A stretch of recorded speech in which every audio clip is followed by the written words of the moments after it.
weekends, because I know what my mission and my priority is. I need you to understand that that is what a lot of this is going to look like, because managing a busy schedule is not and never has been about doing it all. It's about focusing on doing what matters. That leads us onto chapter number 2, which are our weekly systems. You're going to pick one day in the week where you do all of these tasks. I highly recommend just choosing Sunday. That's what I do, you know, Sunday reset kind of vibes. This day is going to have an hour or two where you are looking at the week ahead and you are planning ahead. So once again, we are removing thought and any obstacles or resistance to getting things done in the week, because you've done it in advance at the start of the week. So every Sunday, these are the things I do to manage my schedule. Step number 1, I group all of my tasks per day, so I'm using the same parts of my brain each day. What I mean by this is I group all of the tasks that have similar thinking into one day. For example, a creative day, or a writing day, or an editing day, or a social day, or a family day, or a rest day, to make sure that I have cognitive flow and higher focus. This is an absolute proven fact. When you are doing unrelated tasks like going to a meeting and then writing an article and then filming a video and then meeting more people and then going somewhere else,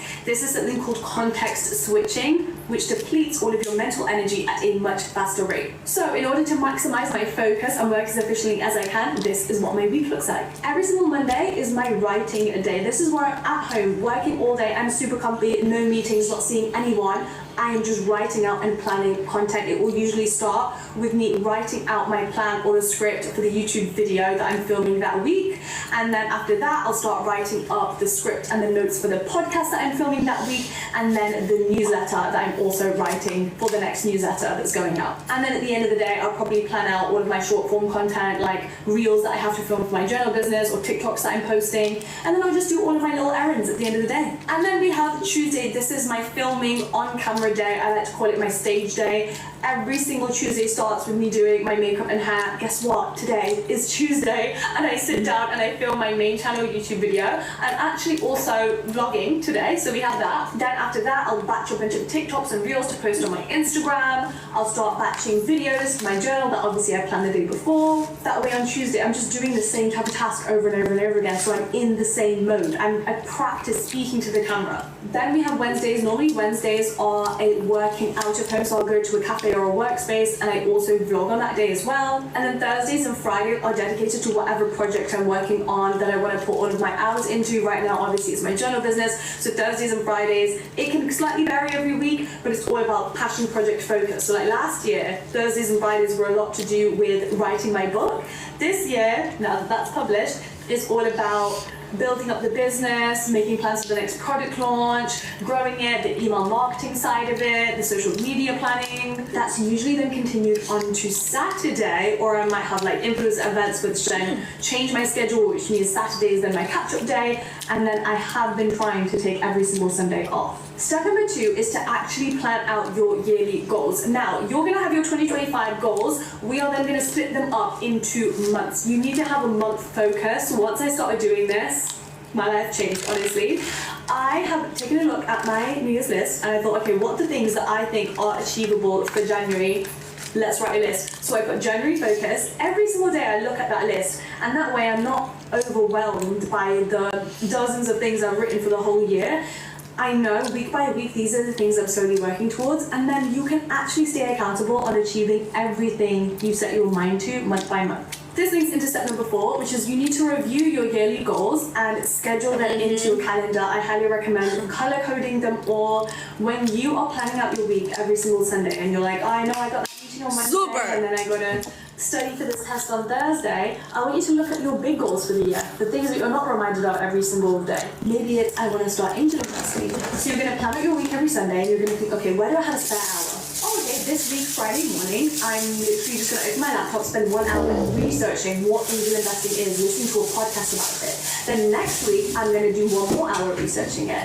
And then the week after, I'm going to set up a meeting with angel investors I know to start networking in that area. And then the week after, I'm going to start reading through some pitch decks to see companies that I can invest in, and so on. This has helped me so much because that way I'm never forgetting my goals and I'm actively achieving them every single week if I ever have some spare time. The next step is my personal favorite, and and this is about splitting each goal into the various tasks that it involves. So for example, one of my goals this year, of course, is to grow my guided journal business, to make it bigger.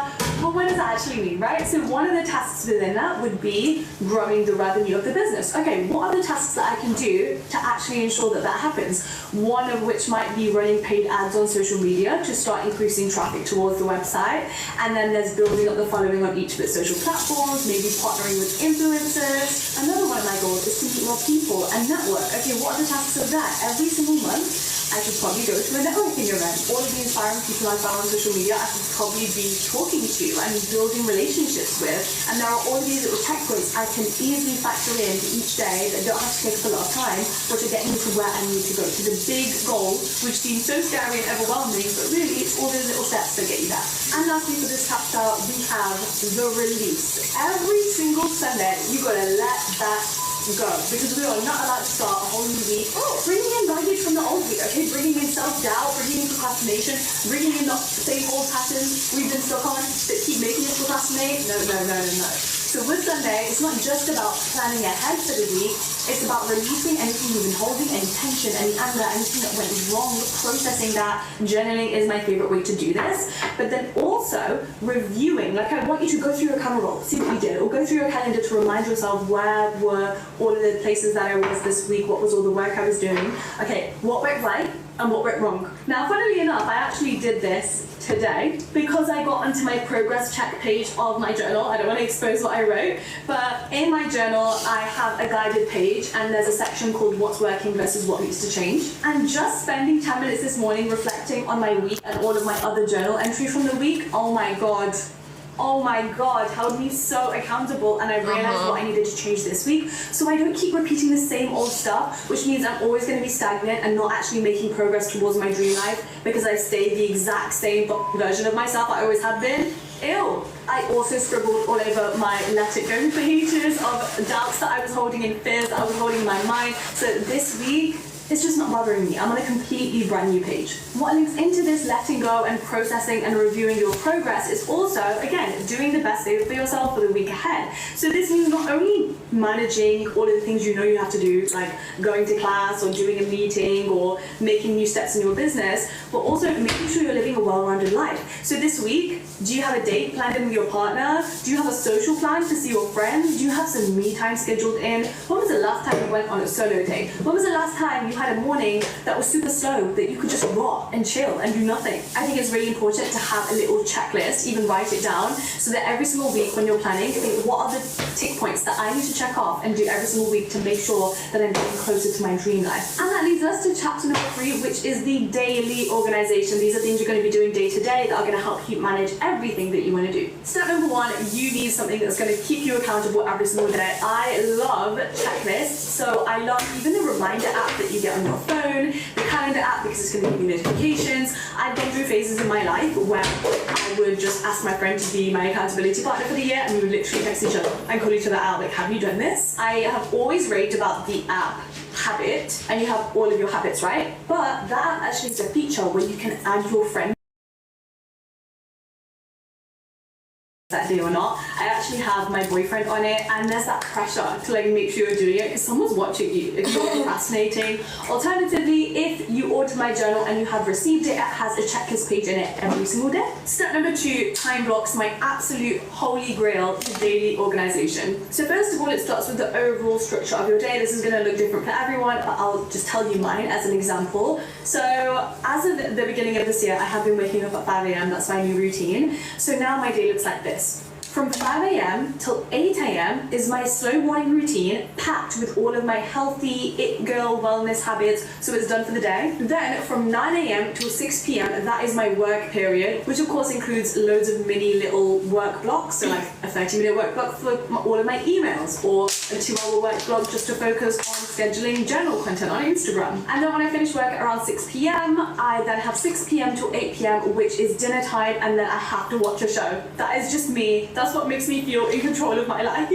So I love to end the day with a little bit of Netflix, and then at around 8 p.m. I start doing my skincare, and then I get into bed, read a book, and fall asleep. If you'd like to see what I do from my 5 a.m. till 8 a.m. morning routine, I actually have it all documented on my blog channel, so you can go check it out, of all of the steps I do to make sure I'm living as my best self. When it comes to your work day and all of the mini work blocks you have, I love the app Structured, because then you can plan how much time you're committing to each task. The way this puts pressure on you to actually get it done, because you're giving yourself a deadline with every task. So helpful. I also love the Pomodoro timer, because that way you work in 30-minute chunks and then you get a 5-minute break afterwards, which is also really useful and keeps you motivated and just makes working a lot easier. Another thing I've loved doing is changing my environment throughout the day. So I have a 9-hour work day. In the morning, so 9 till 12, I'll work mostly in this room. I'll work at home, and then 12 I'll have lunch, and I'll usually go for a walk and get a matcha right after lunch. That's like my midday reward. That way, for that first 3-hour work block of the day, I know I have something to look forward to. I'm trying to get it all done so that I can actually allow myself to really get the reward. Because if I procrastinate, I'm not allowed to go anywhere. And then a lot of the time in the afternoon, I'll try and change my environment. I'll work in a different room, or I'll go to a cafe or a workspace to go get work done instead. Now, to finish off this chapter, let's talk a little bit about how do we even make sure and guarantee we achieve all of these work blocks. Well, one is deadlines. As I said, you need to be giving yourself a time frame to complete every single thing and make sure you have a reward at the end of it. Another one of my favorite ways to do this is always make sure you have a place to be with an attached deadline. So one of the things I've always procrastinated on is filming YouTube videos, because I get into like all the perfectionist place in my mind and I worry, and I just want to give my best off when I'm filming. So most weeks, I always plan that I have to, like, I'm out for a lunch, or I always schedule a meeting right after I have to film, because that way I have to sit down and get the thing done, or I'm just not gonna have time. Another really helpful method, this is actually what I journaled about in my progress tracker this morning, is the eat the frog method. All this means is that you are gonna get the hardest thing in your day done first. If you know you procrastinate on certain things, and you doubt yourself, and you worry, and you think a task is icky, challenge yourself to get it done by lunchtime.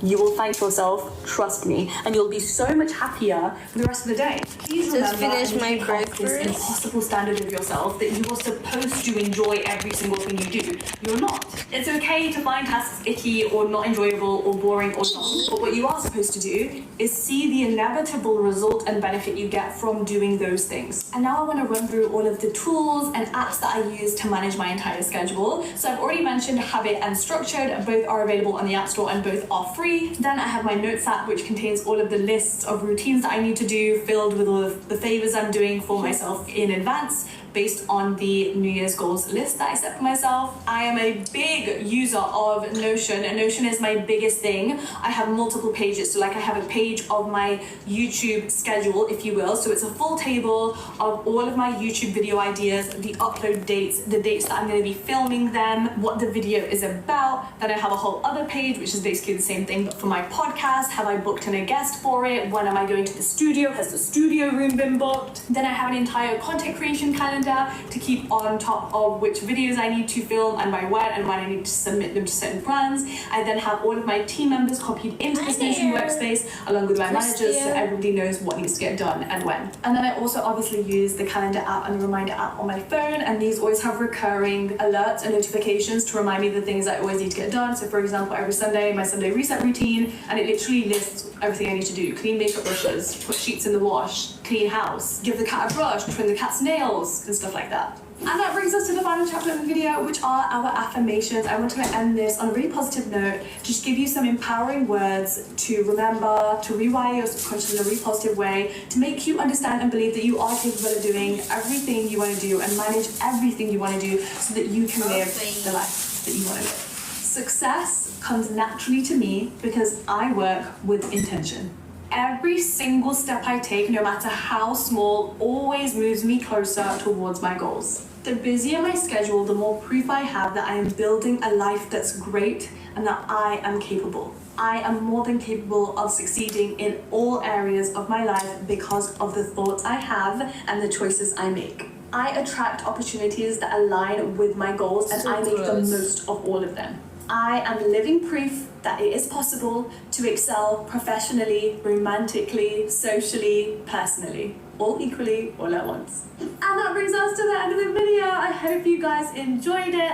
Let me know what you learned, what you are going to be practicing based on this video down below in the comments. I would love to know. And let me know if you have any other video suggestions, because I always read through them and I do add them to my Notion video tracker, just to let you know. Be sure to check out all of my links below in the description. You can check out my podcast, all 3 of my YouTube channels, my new Obsessed with Growth guided journal, which ensures that you transform into the person of your dreams every single day. It basically does all of the work for you because of how the pages are laid out and the strategy within it. You can also sign up to my fortnightly newsletter, and I have an entire website and so many other things. I'll be here for ages, but just check it out because I'm sure there's going to be so much down there that's going to help you level up into the best version of yourself in 2025. I appreciate you, and I will see you same time next week on Friday for a brand new video. Bye!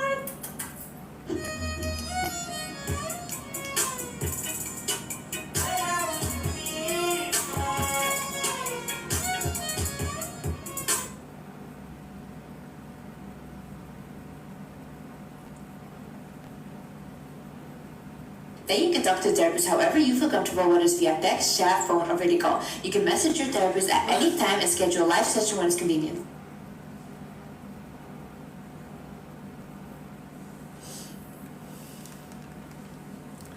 Love Town.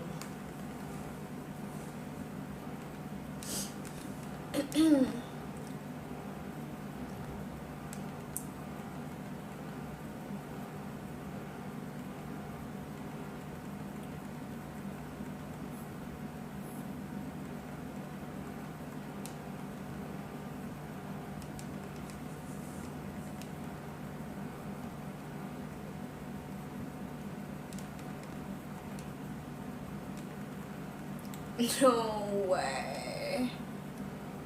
4 years ago?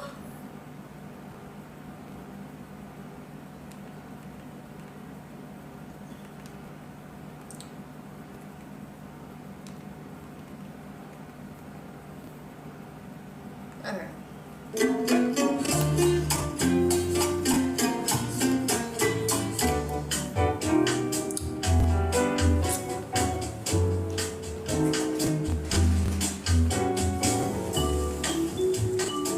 Today is Halloween, and I'm going to spend it with you guys. No parties, no trick-or-treating, no crazy activities for me today. It is a fall night routine, and I'm excited to bring you guys along. I haven't done a fall night routine in so long, let alone one where it's so like festive and fun, and I guess this isn't going to be particularly a routine of mine since every night looks a little bit different, especially tonight. This past Halloween weekend, I went off on the Friday and the Saturday, so we're taking it chill today that it's Tuesday. Now before we get into the video, I wanted to say this video is sponsored by Supernatural. Before we get into that, let's continue with the night routine. The first thing I'm going to do tonight is book an Uber to HomeSense because I haven't been fall shopping yet and I really want to go check out the candles, the decorations, see if there's anything I want. And oh, before that, I'm going to get a Starbucks just because I feel like I need a little fun drink for the night. Oh, we also need to go to the grocery store to get the ingredients for the soup we're going to make. This is my outfit of the day, or of the night we shall say. My jacket is from Oakenford, my pink top is from Lucan, my bag is Michael Kors, my jeans are Urban, and I'm wearing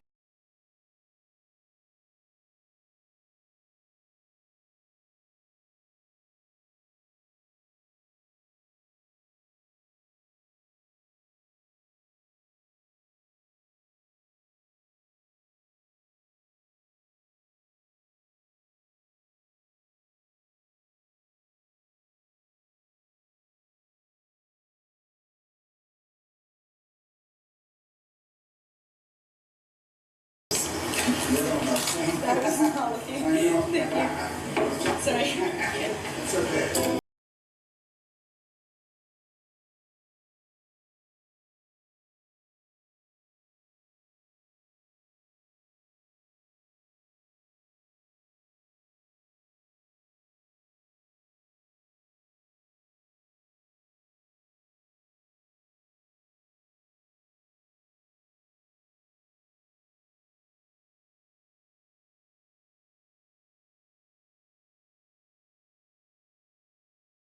While I was out at HomeSense, I bought the cutest little apron. Such winter vibe. It's gonna be perfect for my cooking and baking. Because I really want to get in the cooking and baking spirit this festive season. I feel like last year I did so much cooking and baking and I kind of fell off for like the whole year. Like I have not been cooking. So this is getting me back into the groove of it. I think this one is very like chic and cute. It doesn't make me look like a mom. How adorable. I'm obsessed. Guys, we are making such a delicious dinner tonight. I'm honestly kind of scared because we're making a soup and I haven't made a soup in a while and this is one that I've never made. But soup is really easy to make, so I feel like it should be fine. It's just that it's a little time consuming and I really want to get my workout in today. So what do we think? I'm obsessed. I think it's so cute. I love. Also, I know this isn't really fall related, it's kind of giving Christmas, but I bought these cute little gnomes for Christmas. I think these are so cute. I got a white one and a pink one, and I saw Luna Montana have these as decorations in her apartment last year, so creds to her if for some reason she sees this, but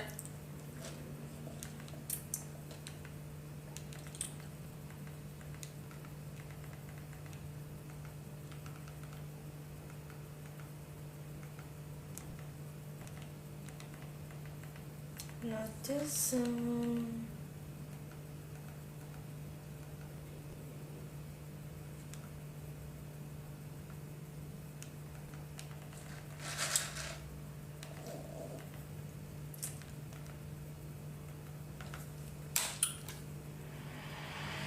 So it's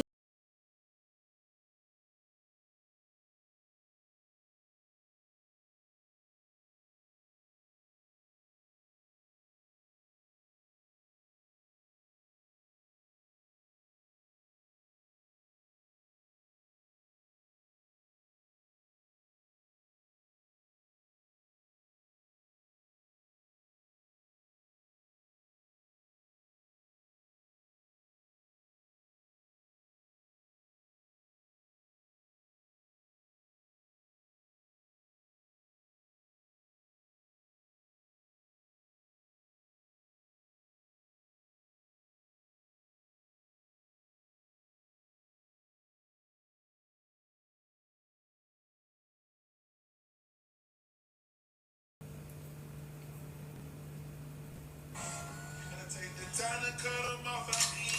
I know how to make the girl go.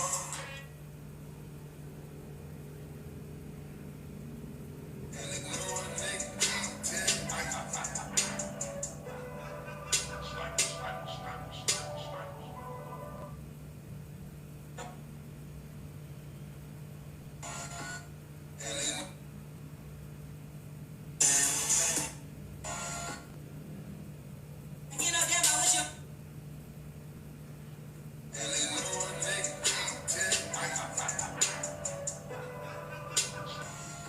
Take the time to cut 'em off at me. Pussy when we codeine, she say my dick feel like morphine.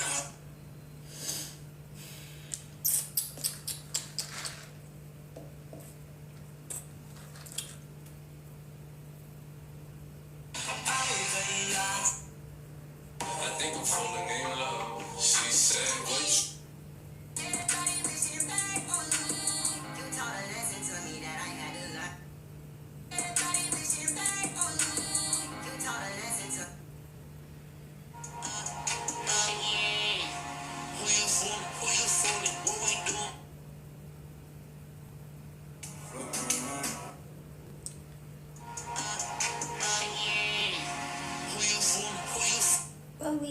what we do.